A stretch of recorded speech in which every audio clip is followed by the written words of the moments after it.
We're very excited about the launch of the 330neo. We've been working very actively with Airbus on the project for several months. Very happy to see that the aircraft has migrated from a simple re-engineering project to a project that also includes wingtip extension, new winglet, significant improvements in terms of the aerodynamics to offset the drag and weight penalties that are associated with the re-engineering. So I have to say Airbus listened to one of its key customers. We've had tremendous feedback from airlines looking for aircraft capacity that basically is within the range requirements that the A330 builds today with additional fuel efficiency. And the A330neo gets us exactly that. The only downside, I feel, is Airbus has announced the launch way too close to the airshow. I think it manifests itself by entities that have very short lead time requirements around approvals to launch the aircraft on a sort of soft LOI basis. My put to Fabrice and John were they should have launched it 3 months ago. We'd be announcing several hundred orders this week, and we'd probably be part of it. So in essence, we're very excited about the aircraft. We feel it fills a niche that the 787 and the 350 don't fill. And it provides all-in direct operating cost economics that even the 787 and 350 can't meet. We are very pleased that there's a single engine option. However, we felt the program would have also been successful with a dual engine option. With respect to engine options, the issue is always around total program scope. If you think the program is somewhat limited in terms of market penetration, you don't want dual engine options. We feel the aircraft will actually be quite successful, and counter to what's been announced, we would have felt that a dual engine option would have been a viable alternative. The average range a typical A330 is operated over today is about 1,800 nautical miles. You don't need to carry around the weight penalties associated with long-range aircraft that are designed for 7,000, 8,000 mile nautical mission to meet those requirements. And whether it is Europe, whether it is Asia Pacific, the A330 today is in that sweet spot, and we feel that the A330neo will only expand it. In general, it is too early to really judge where this aircraft will come out. We've been working with Airbus on the definition of the aircraft for several months. Airbus did not receive authority to offer this aircraft to anybody until about 10 days ago. So the marketing period is very short. It is surprising to me how many customers John Leahy has been able to drag across the table to sign letters of intent. I believe we need to watch this program very, very carefully for the next 3 to 6 months. And our general expectation is that this is a program we'd like to be on. It is a program that has its space in terms of the operating cost and in terms of supply demand in the industry. So overall, we'll be watching this very, very closely. So we've been acquiring 777s over the past 9 months quite actively in the secondary market through sale-leasebacks and trade sales. We are very much convinced around the operational capability of the aircraft, the economics of the aircraft, specifically now since it's been more and more accepted that our airline customers are flying the aircraft at 10 abreast in economy class. So the economics of the aircraft are absolutely phenomenal. The range capability of the aircraft is terrific. We feel that it is an underserved market from a lessor perspective. We only have 2 active competitors in the market today, maybe a third one later, but at the end of the day, we have a lot of customers that are looking for additional capacity in that size range.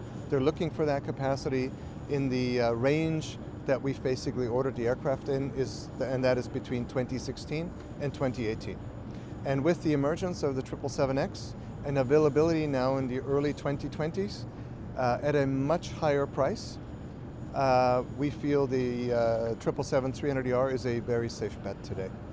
Our primary focus today is on modern, fuel-efficient, in-production, twin-engine wide-body aircraft. That is a significant step up from what we've seen in terms of the older generation 4-engine, 3-engine aircraft.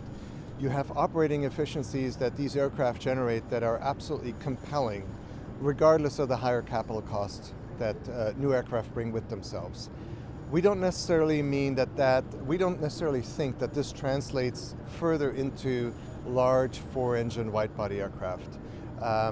From our perspective, that is a space that will always be reserved to specialist lessors, and I don't see ourselves nudging up to that space in the near future. I do say that there are ample opportunities in the space we currently occupy, so there's enough for us to do. The wide-body space, the wide-body leasing space, is a very underserved space. If you look at the space, we are the only focused lessor that invests specifically in this space and is not really largely represented in the narrow-body space. The demand we see in the space from airlines looking to finance aircraft to add capacity outstrips our ability to purchase enough aircraft from both Airbus and Boeing. We don't feel that the narrow-body aircraft space, whether it's A320s, A320neos, 737s or MAXs, needs another lessor. We feel that space is very well served by the lessors that are active in it today. But we're always open to opportunities, but we need to put our money where the most need is in the industry. And right now, from a customer perspective, it's the wide-body space. Today we have several ways that we finance the business. One, we have bank debt that we raise from, to a large extent, either specialized aviation-focused financiers or regional financiers that we've brought into transactions for some of the more regional transactions we've done, specifically Asia Pacific and Africa. We've tapped the US debt capital markets earlier this year in January. We see ourselves as a repeat issuer of unsecured debt. Our bond has traded very well. Our investor feedback is that they're looking to buy more debt capacity should we issue it. So I would not be surprised if we issued more in the unsecured space on a go-forward basis. We've also tapped the export credit markets. We financed our first 787 earlier this year that we've delivered to LOT Polish Airlines. For us, that is a sort of a pillar of financing that we're going to be tapping as the need will be. But in essence, we're basically looking at these three different pillars of drawing into financing.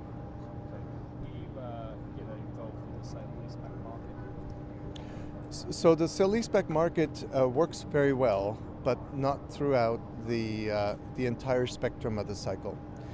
We see the sale-leaseback market working really well in times of limited demand for aircraft financing capacity, airline difficulty to finance aircraft themselves.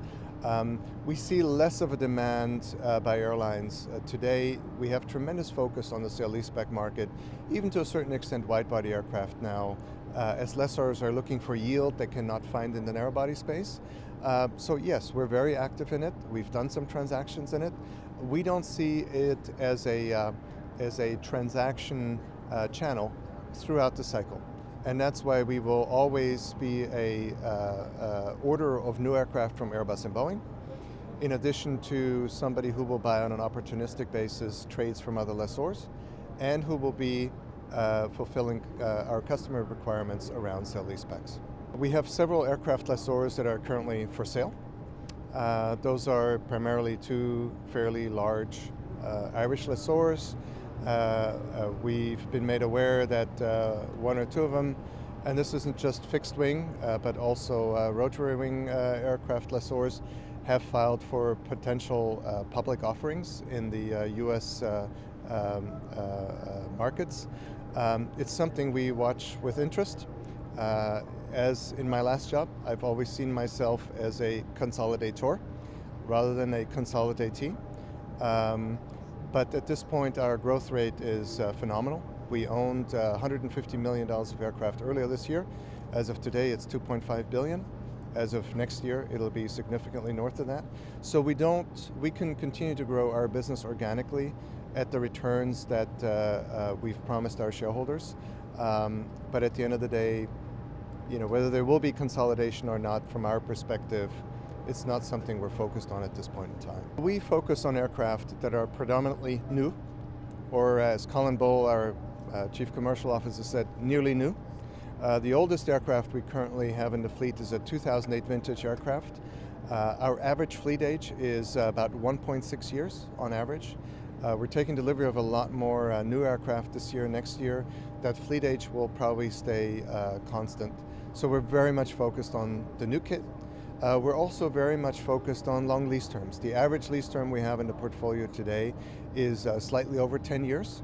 So whatever metric we focus on, it's really those two primary boxes that need to be ticked when we look at origination of new business. So it's young fleet, long lease terms, and we really like what sort of the combination of the two provides in terms of the predictability of cash flows to the business. We will be opportunistic in our approach. We don't have false expectations in terms of what we need to grow the business to generate efficiencies, because we are already a very efficient business today given the way we focus on the market.